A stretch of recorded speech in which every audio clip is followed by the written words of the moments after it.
જો ભાઈ કારેલાનું મસ્ત મજાનું મસાલાવાળું શાક રેડી થઈ ગયું છે ભાઈ. પાછળ છે ને વરસાદ જો જોરદાર જામ્યો છે. મેં કીધું આજે છે ને કારેલાનું શાક બનાવો મસ્ત મસાલાવાળું. એટલે જો હાલો તમને બતાડું કેવી રીતે બનાવાય કારેલાનું શાક. હાલો આપણે રેસીપી જોઈ લઈ કેવી રીતે બનાવવાનું મેં કારેલાનું. 500 ગ્રામ કારેલા છે, એને મીઠું નાખી કટ કરીને મીઠું નાખીને અડધી કલાક રહેવા દીધા હતા. બરાબર. પછી 3 પાણીએ ધોઈ કાઢ્યા છે. હવે અચ્છા, હવે ડાયરેક્ટ સીધું આપણે લોહીમાં વઘારશું. ઓકે. 3 મોટા ચમચા તેલ એડ કરશું. ઓકે. લસણ છે, ઝીણું લસણ એકદમ ઝીણું કટ કરેલું છે. અચ્છા, એ એડ કરી દેશું. ઓકે. નાખી દેવાની હિંગ.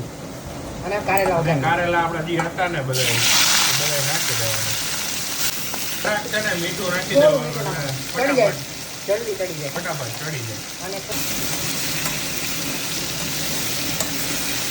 અને થોડાક ચડવા દેવાના.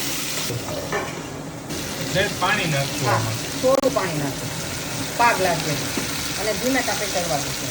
મસાલા બનાવવા માટે થઈને છે મરચું, ધાણા જીરું, હળદર આપણે થોડી નાખીએ એટલે થોડી નાખવાની.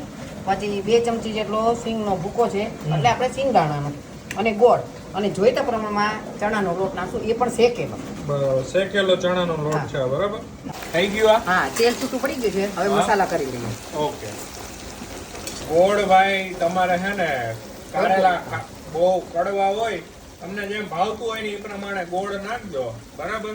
એવું લાગતું હોય કે હજી થોડુંક વધારે કડવું લાગે છે તો ગોળની માત્રા તમારે પ્લસ માઇનસ કરવી. અંદર છે ને મસાલો કરી દીધો. હવે ગોળ ઓગળી જાય ને આની અંદર, પછી આપણે ચણાનો લોટ આની અંદર નાખશું. હવે થોડો આપણે ચણાનો લોટ છાંટી દઈશું.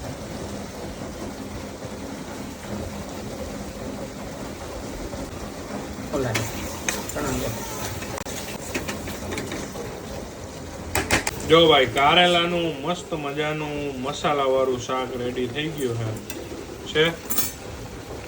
જો એટલે